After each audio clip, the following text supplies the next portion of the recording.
Hello and welcome to today's podcast with Sileon, where CEO David Larsson will present the company's Q2 report. My name is Ludwig Sjöström and I work for Finwire. After the presentation, a Q&A will be held, so if you have any questions, you can submit them in the form to the right. And with that said, I hand over the word to you, David.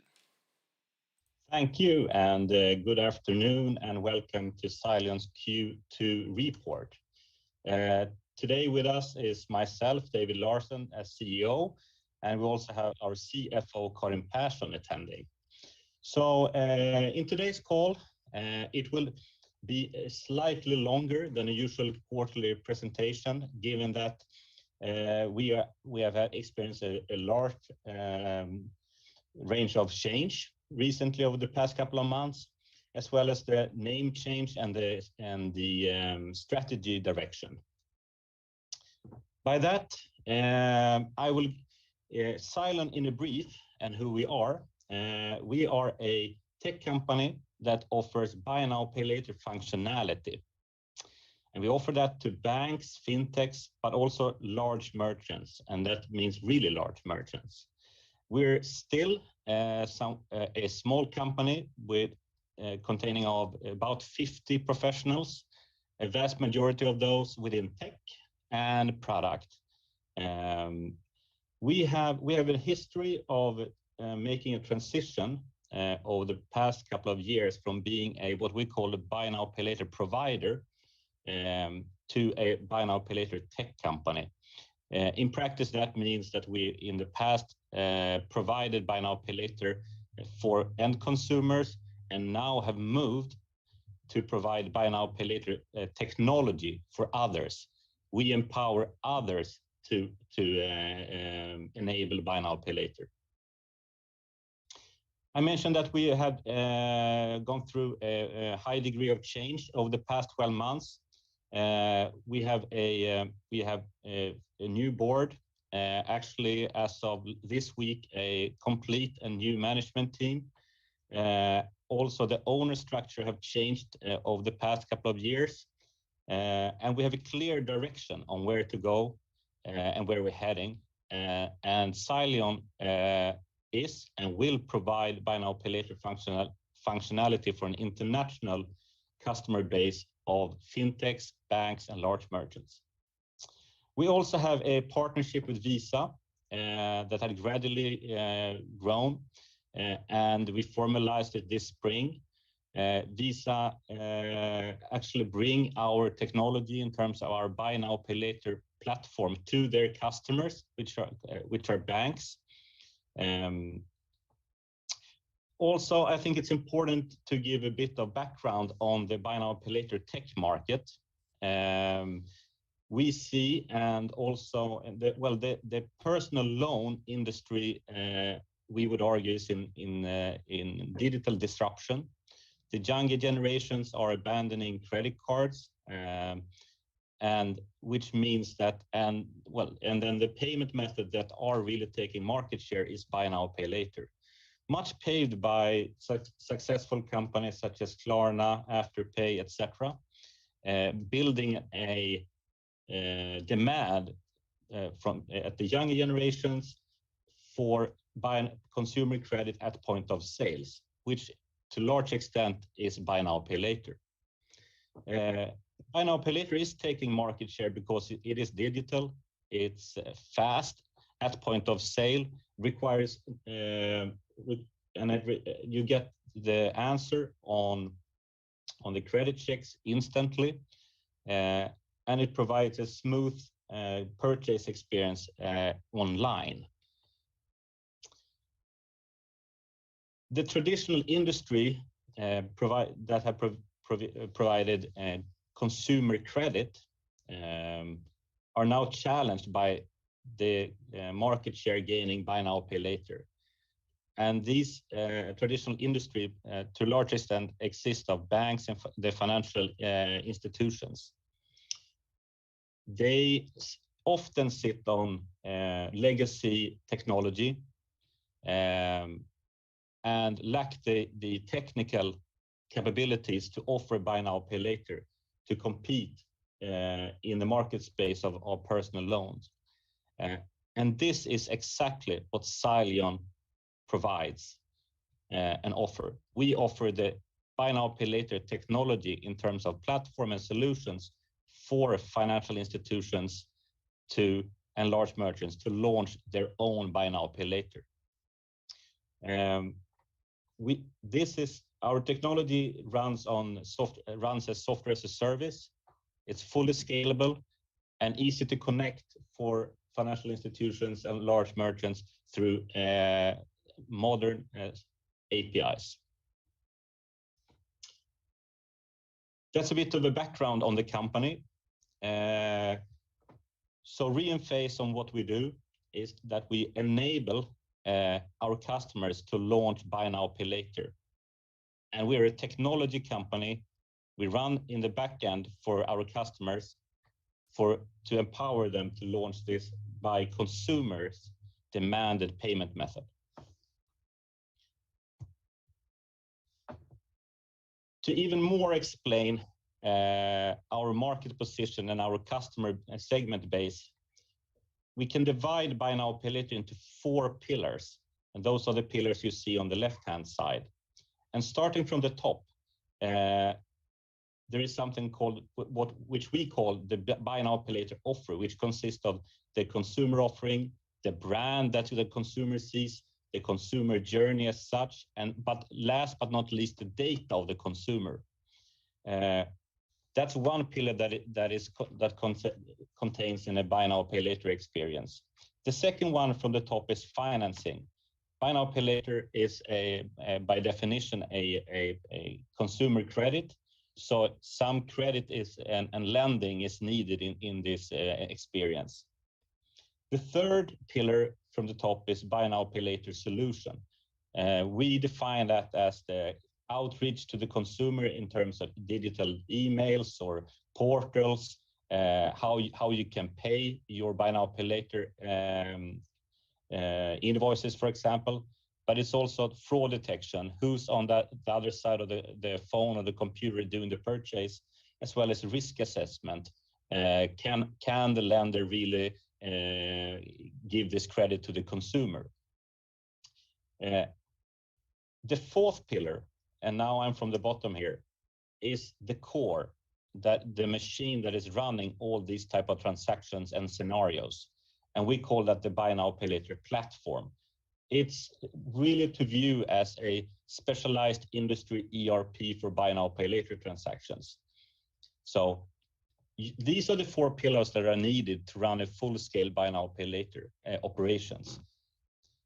For banks and fintechs, Sileon primarily offer the core in the buy now, pay later operations, which is the buy now, pay later platform. Banks usually want to risk assess their own clients, let's say. They also have fraud detections on their own, given when I say banks, that could be in a bank app, for example. And banks finance by definition, and they definitely want to own the brand and control the data of their consumers. So the value that Sileon brings for banks and fintechs is really the platform and the core operations, which for a bank can be very both lengthy and riskful to build by themselves in their quite often legacy IT infrastructure. Instead, they can connect with modern APIs and utilize Sileon services. For large merchants, and when we say large here, it's not a mid-sized Nordic e-commerce player, it's really large merchants that see value to own their own consumer data and not give it away to other payment providers, as well as they want to influence the consumer journey. For large merchants, we take one step more in the value chain of buy now, pay later, and also offer what we call buy now, pay later solutions, which is the add-on services that is needed to run the operations per the definition that I just mentioned. This is important because it clearly puts us in a different market space than what we call the buy now, pay later providers, such as Afterpay, Affirm, Klarna, Uplift, the Nordic Qliro. they are running a full-scale operation, and they go to merchants directly and do it end-to-end. Sileon, on the other hand, is a tech provider providing buy now, pay later functionality.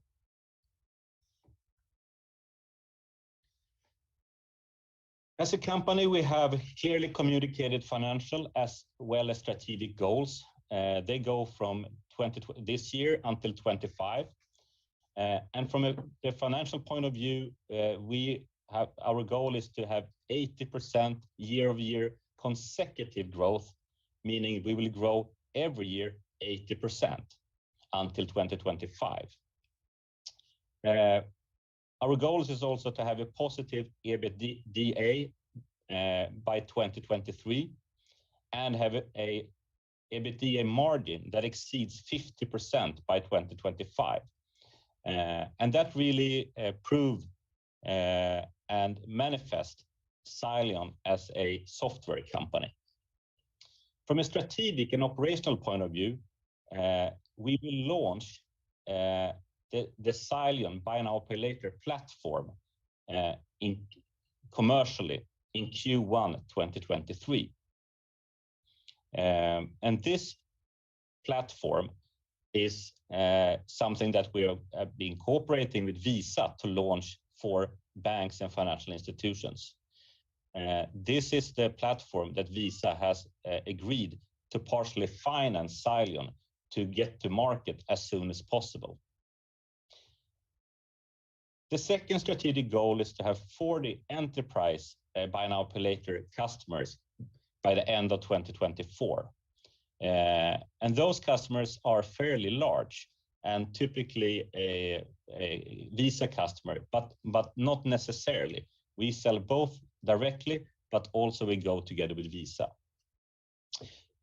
The third strategic goal is to have 50% of Sileon revenue from non-Nordic customers by 2024. This clearly shows that Sileon technology is not a Swedish or Nordic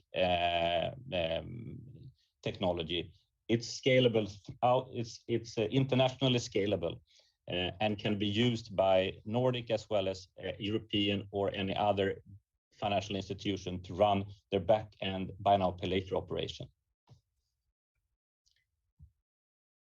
Now to Q2. We closed a fairly strong Q2 with about 20% growth quarter-over-quarter. The growth is driven by our currently large customers, SJ and Tradera, as well as the Visa funding, continued Visa funding for the excelled development of our buy now pay later platform. We also improved Ebitda.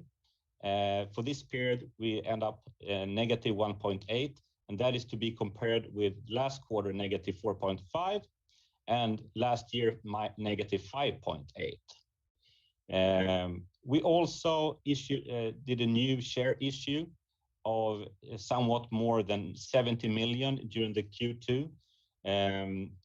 Despite difficult times, we closed this share issue successfully, and all our larger shareholders either increased or remained in the relative ownership in the new share issue.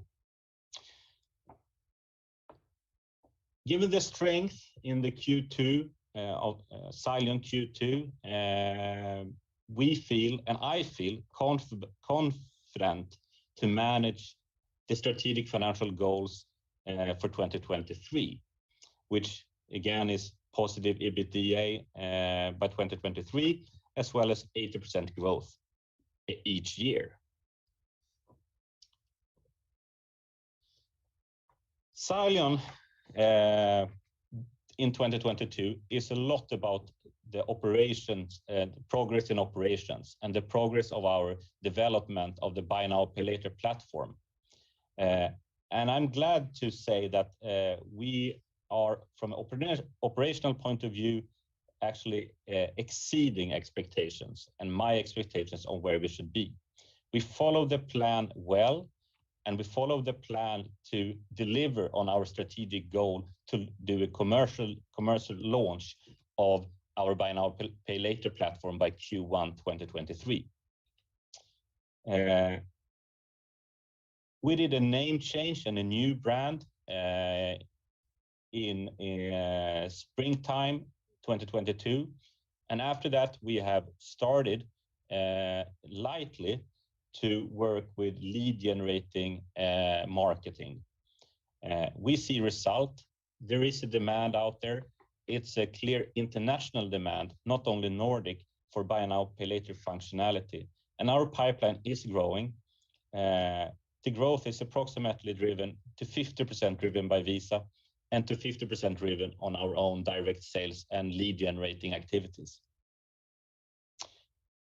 We have another larger potential, really large customer planned to launch in 2022.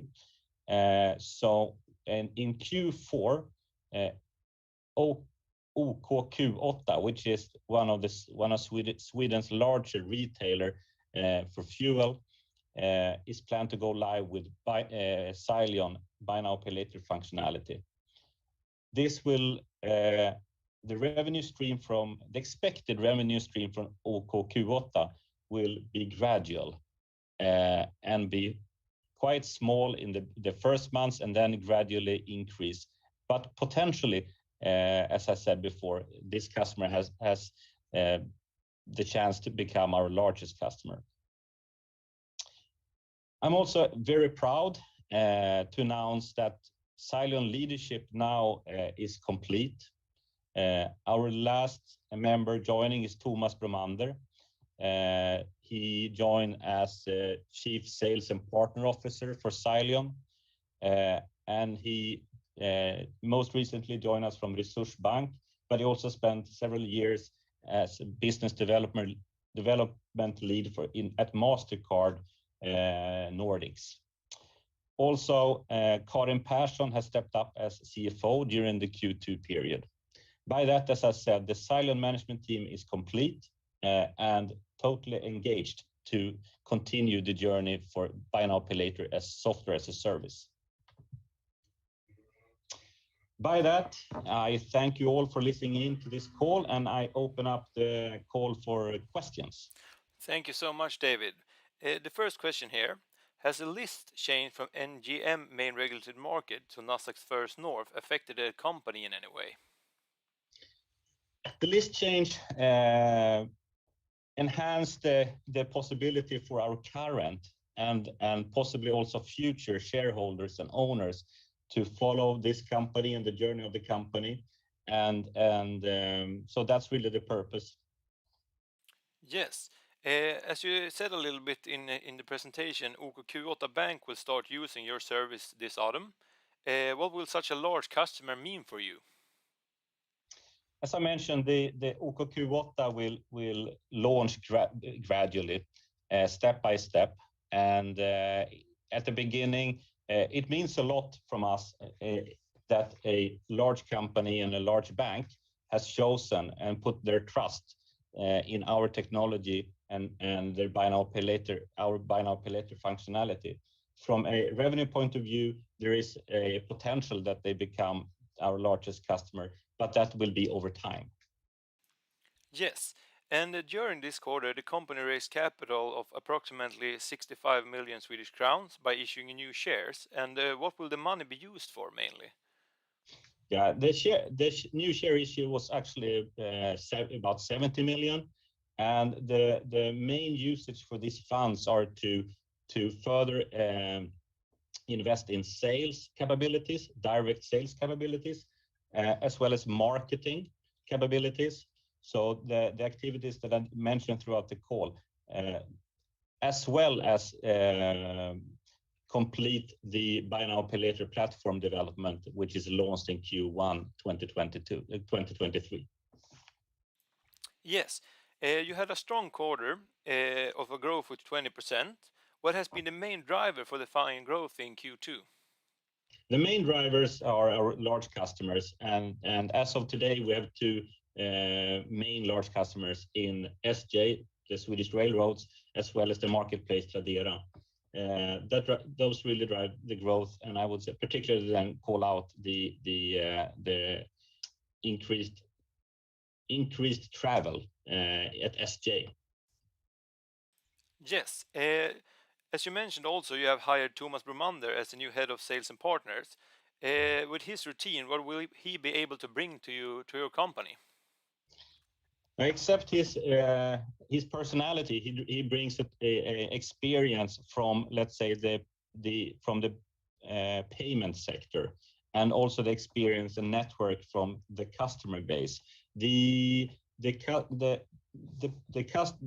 contact persons that we usually get involved with at our customer segments, such as banks and large merchants, are mostly involved or in with somewhat in the payments, and Thomas brings, as I said, a lot of knowledge, but also the network exactly to those individuals. Thank you. And finally, we move on to the last question here. What are you most looking forward to in the second half of 2022? Second half in 2022 is still going to be very operational focused. We are highly focused on getting our buy now pay later platform commercially launched in Q1 2023. So that's really the main objective for the company. We also and I also look forward to even more of lead generating marketing throughout, maybe particularly in the end of the year, building a pipeline for next year to come when we have the product ready. So thank you, David and Sileon, for the presentation, and we want to thank all you watchers for being with us today, and we wish you all a pleasant day.